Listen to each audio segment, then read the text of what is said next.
ഹിന്ദു ധർമ്മ പരിഷത്തും മഹാലിംഗ ഘോഷയാത്രാ സമിതിയും സംയുക്തമായി അനന്തപുരിയിൽ നടത്തിയ മുരുകഭക്ത സംഗമത്തിന് സമാപനം.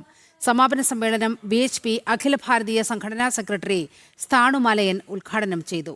ക്ഷേത്രത്തിനും പൊങ്കാലയ്ക്കും പോകുമ്പോൾ മാത്രമല്ല, വോട്ടിടാൻ പോകുമ്പോഴും ഹൈന്ദവർ ശക്തി തെളിയിക്കണമെന്ന് ഉദ്ഘാടകൻ പറഞ്ഞു.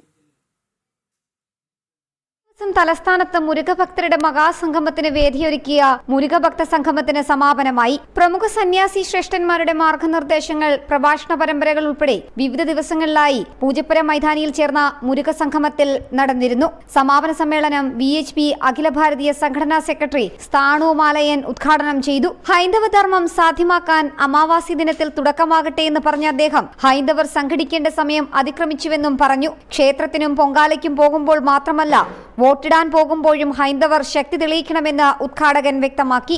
ഹിന്ദുക്കളായിട്ടല്ലേ മുറജപത്തിന് പോയത്? ഹിന്ദുക്കളായിട്ടല്ലേ 2 തവണ എയർപോർട്ട് അടച്ചിട്ട് ആറാട്ടിന് പോകുന്നത്? ഹിന്ദുക്കളായിട്ടല്ലേ ആറ്റുകാലിൽ പൊങ്കാലയിടാൻ പോകുന്നത്? ഹിന്ദുക്കളായിട്ടല്ലേ ശിവഗിരിയിൽ യാത്രയ്ക്ക് പോകുന്നത്? ഹിന്ദുക്കളായിട്ടല്ലേ മുത്തപ്പൻ കെട്ടുന്നത്? ഹിന്ദുക്കളായിട്ടല്ലേ തെയ്യം കെട്ടുന്നത്? അതൊക്കെ ഇരിക്കണമെങ്കിൽ ഇതിന് പോകുമ്പോഴും ഹിന്ദുക്കളായിട്ട് പോകുമോ? തമിഴ്നാട് വെള്ളിമല വിവേകാനന്ദാശ്രമത്തിലെ സ്വാമി ചൈതന്യാനന്ദ അനുഗ്രഹ പ്രഭാഷണം നടത്തി.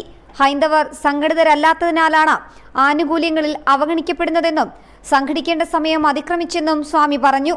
നമ്മൾ ഭക്തന്മാരായിട്ട് മാറണം. എങ്ങനെ മാറും? ഈശ്വരനെ കുറിച്ച് അറിയണം, പഠിക്കണം. അപ്പോ നമുക്ക് നമ്മുടെ മതത്തിനെ കുറിച്ച് അറിയില്ല, ആദ്യം നമ്മുടെ മതത്തിനെ കുറിച്ച് അറിയണം. ഭക്തിയുടെയും ജ്ഞാനത്തിന്റെയും പുണ്യം നിറഞ്ഞ ആത്മീയ പ്രഭാഷണങ്ങൾ, മുരുകകൃപയ്ക്കായുള്ള വിവിധ പൂജകളും ഹോമങ്ങളും, ആത്മീയ ചർച്ചകൾ ഉൾപ്പെടെ വിവിധ ദിവസങ്ങളിൽ നടന്നു. ഹൈന്ദവരുടെ മഹാസംഗമത്തിന് കൂടിയാണ് ഈ ദിനങ്ങളിൽ അനന്തപുരി വേദിയായത്. ജനം, തിരുവനന്തപുരം.